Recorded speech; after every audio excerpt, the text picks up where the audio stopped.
자, 여기서 핵심 차이. 첫째, 출수 속도에 있다. 개화는 출수 속도가 빠르고 얘는 출수 속도가 느리다. 다시 말하면 내가 빠른 출수, 빠른 출탕을 원할 때는 개화를 선택하는 게 맞고, 내가 천천히 느린 퍼포먼스를 원할 때는 차호를 선택하는 게 맞겠죠. 차를 마시려고 앉았다가 우리 차리님들에게 차를 맛깔나게 우리는 꿀팁을 또 전수하려고 영상을 켰습니다. 우리가 차를 마실 때 가장 먼저 하는 일이 뭐죠? 일단 이런 차를 선택을 한다. 그리고 차를 우릴 이런 다구들을 선택한다. 맞죠? 중국에서 중국 차를 배우면 그런 말이 있습니다. 水为茶之母,气为茶之父. 이 말이 뭐냐면 물은 차의 어머니고 기물은 차의 아버지다 라는 말이에요. 그만큼 물이랑 기물이 차 맛에 영향을 많이 미친다는 뜻인데, 제가 차리니 컨텐츠를 시작하면서 알게 된 사실 중에 가장 놀랬던 거 하나는, 아직도 많은 분들이 차를 아무 물이나 갖다 우리고 또 기물을 선택할 때 아무 생각 없이 선택을 하신다는 점이에요.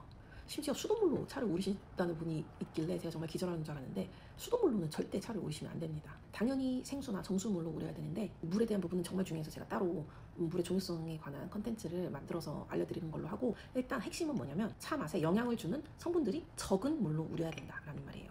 수돗물이나 생수들 중에서도 미네랄이 많이 들어있는 생수나 뭐 이런 것들은 차 맛에 영향을 주는 그런 성분들이 물에 많이 녹아있기 때문에 차를 우리는데 적합하지 않습니다. 알았죠? 그럼 오늘은 다구에 대해서 먼저 이야기를 해볼게요. 다구는 뭐예요? 도자기죠. 그럼 도자기는 뭐예요? 이런 도기와 자기를 합친 말입니다. 그럼 도기는 뭘까요? 그럼 자기는 뭘까요?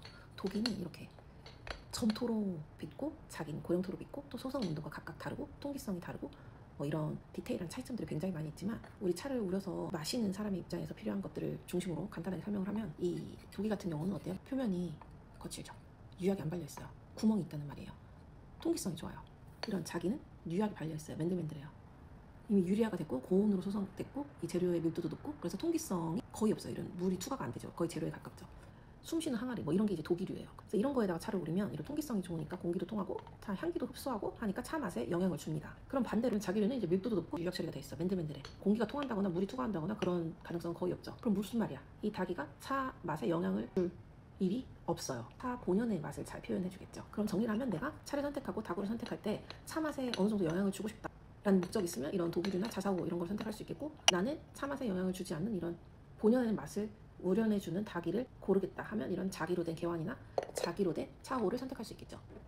그쵸? 그러면 우리 도기는 잠시 넣어두고 자기로 된 이런 자기, 다구에 대해서 이야기를 해볼게요. 이렇게 자기로 된 개환, 자기로 된 차호, 둘 다 똑같은 재질이야. 그럼 똑같이 차가 우러나올까요? 정답은 아니요. 간단히 얘기하면 이 개환은 이 출수의 속도, 물이 빠져나오는, 찬물이 빠져나오는 속도를 내가 자유자재로 조절할 수 있다는 거. 얘 벌어진 틈을 자유자재로 벌려가면서 빠르게, 그리고 손목의 각도를 조절해가면서 빠르게 조절할 수 있다는. 대신 차호는 어때요? 이 주둥이, 구멍이 작고 크고를 떠나서 이 크기가 고정돼 있죠. 그 말은 뭐예요? 이 물줄기가 나오는 데는 속도는 한계가 있어요. 내가 아무리 뒤집어봤자 이 구멍이 커지지는 않기 때문에 속도를 내가 임의로 줄이면 줄였지 더 빠르게 할 수는 없어요. 자, 여기서 핵심 차이. 첫째, 출수 속도에 있다. 개화는 출수 속도가 빠르고 얘는 출수 속도가 느리다.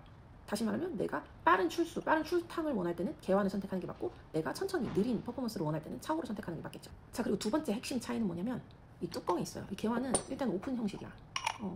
물론 이렇게 밀폐성이 딱 좋아가지고 합이 이렇게 쫙 물리는 경우도 있지만, 그런 거는 뭐 의도된 거는 아니고, 보통 이렇게 열려있기 때문에 밀폐성이 그렇게 좋진 않아요. 그리고 이 차호는 뚜껑을 딱 닫아버리면 고정이야. 밀폐성이 좋겠죠. 그래서 이 밀폐성의 정도가 두 번째 이제 핵심 차이인데, 이 밀폐성의 정도, 출수의 속도가 차 맛에 영향을 많이 줄까요? 당연히 많이 줍니다.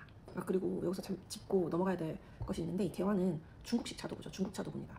지금 한국에서도 차 생활을 많이 하시기 때문에 이 개환이 한국에 많이 보급이 돼서 많은 분들이 사용하시고 있는 걸로 알고 있어요. 근데 제가 가끔 인터넷에서 보면 이 개환을 이용할 때 개환의 장점이나 목적을 생각하지 않고 이 개환에 약간 한국식 다도 스타일을 접목시켜서 굉장히 막 천천히 출수를 한다거나 이런 퍼포먼스를 많이 보이시는데, 사실 그런 동작은 개환의 장점을 살리지도 못하고 개환을 선택하는 목적이 불분명해지죠. 방금 제가 말했던 것처럼 개환은 사실 빠른 출당, 빠른 출수를 원할 때 이제 선택하는 다구거든요. 그리고 다 떠나서 중요한 건, 얘를 이렇게 잡고 천천히 이렇게 출수를 한다는 거는 굉장히 손이 뜨거울 거예요. 이 손잡이가 달린 차호는 상관이 없는데 얘는 손잡이가 따로 없잖아. 그래서 얘를 열어서 이렇게 내 손목의 각도를 조절해가면서 출탕을 하는데, 차린이들은 여기 뒤에 구멍이 이렇게 열려가지고 하면 내 손목을 잘 조절하지도 못하고 이 방향을 잘 조절하지 못해서 여기 빠져나오는 열기에도 뜨겁고, 아니면 얘를 닫고 뭐 이렇게 작게 한다고 했는데 얘를 그럼 오래 들고 있어야 되니까 손목에도 부담 갈 뿐더러 손이 굉장히 뜨거울 겁니다. 아무튼 제가 하고 싶은 말은, 우리 중국차를 배울 때 개환을 선택한다는 것은 빠른 출수, 빠른 출탕을 원할 때 보통 선택을 한다. 그리고 개환은 또 어떤 장점이 있냐면, 이렇게 차탕이 바로 보이고 찬육이 바로 보이기 때문에 내가 이 출수 시점을 보고서도 이렇게 정할 수가 있고 또 찻잎을 이제 감상하기에 굉장히 좋겠죠. 그래서 손에 익기만 한다면 이래저래 가장 편리하고 간단한 다구가 이 개완. 차오는 반대로 이렇게 뚜껑이 이제 닫혀 있으니까 이 차고 안에 차탕의 색깔이나 엽전을 감상하기에는 어렵고 출수의 시간도 눈으로 보이지 않으니까 이 감이나 시간에만 의존해서 사용을 할 수 있겠고 때문에 차고는 우림이나 이 출수가 상대적으로 느린 차들을 우리에게 적합하겠죠. 또 이렇게 뚜껑을 딱 닫아버리면 밀폐성이 좋아집니다. 개완보다. 조금 밀폐성이 좋아지면 먼파워 되게 쉽다고 해요. 먼파워가 뭐냐면 이렇게 답답하게 갇혀서 약간 쪄지는 우린 그런 효과인데 이렇게 딱 밀폐돼서 답답하게 우려지면 이 쯔웨이, 자미의 농도가 높아지겠죠. 그런 효과들이 의도된 거면 당연히 좋은 선택이지만 약간 달고 신선한 맛을 강조해야 되는 그런 녹차 같은 새차, 햇녹차 같은 거를 이런 데다 우려버리면 그 맛이 표현되는 부분에서 신선함이 떨어질 수 있겠죠. 그래서 이렇게 먼파워가 이렇게 답답하게 쪄오르는 밀폐성이 좋은 차고에다 우리에게 적합한 차들은 약간 에이징이 좀 된 애들, 노차들. 저 같은 경우는 약간 3년 이상 된 백고온찜부터 수미, 백무단 뭐 이런 애들 다 이런 차고에다 자주 우려요. 녹차 신차같이 프레시함이 강조돼야 될 애들은 이런 밀폐성이 좋은 데다가 쪄오르는 거는 어울리지 않겠죠. 빠르게 출탕할 수 있는 개완에다가 우려서 빠르게 뜨겁게 촥촥 우려내야지 이 장점이 잘 살아나겠죠. 근데 녹차 같은 거를 꼭 내가 차고에다 우리겠다 하면 그 투차량을 개완에다 우릴 때보다 줄여서 찻잎의 양을 줄여서 차의 농도를 조절하는 것도 방법일 수 있습니다. 예를 들어서 2025년 우리 신차 백고온침이다 라고 하면 저는 개완에다 우릴 거고요.